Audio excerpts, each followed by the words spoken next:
Then he said, "Go borrow 3 vessels abroad of all your neighbors, even empty vessels, borrow not a few."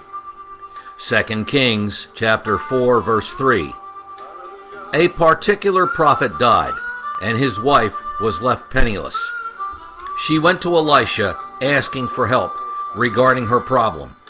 Her situation was so acute that the creditors were about to come and take her sons away, forcing them into servitude.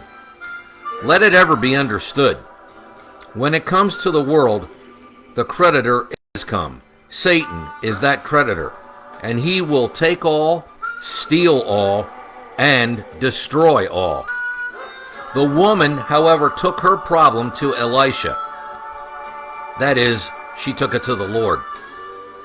Unfortunately, the modern church has come to the place that it advocates taking our problems to the psychologist.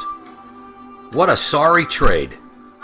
No help whatsoever can be expected from that source, much less miracles.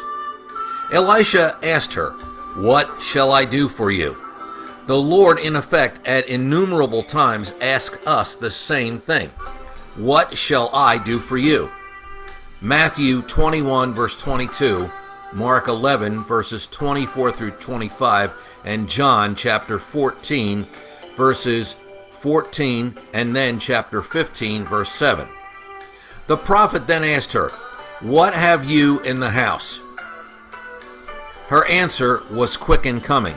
She said, "A pot of oil." In the Bible, the oil is typical of the Holy Spirit. Let's say that again. In the Bible, oil is typical of the Holy Spirit. The woman may not have had much of anything else, but she had, in typical form, had the Holy Spirit. That being the case, there is no limit what can be done.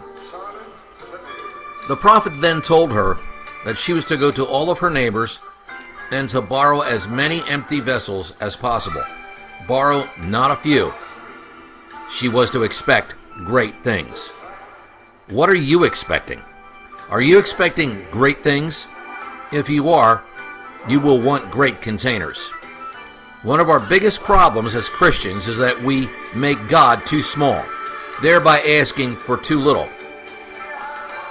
I will never forget the exhortation, that is, the writer of this devotion will never forget the exhortation that was given by his grandmother, who in effect was his Bible school and his seminary. Over and over again, she told him, "Jimmy, God is a big God, so ask big." The writer of that devotion never forgot that, and it has helped them to touch the world for Jesus Christ.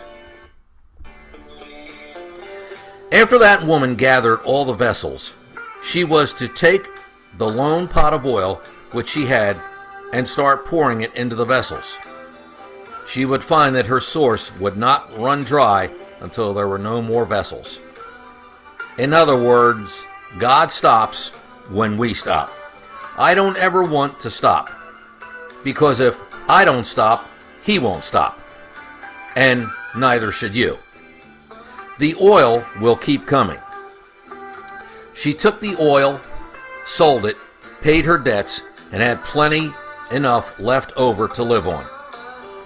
He has enough, and to spare.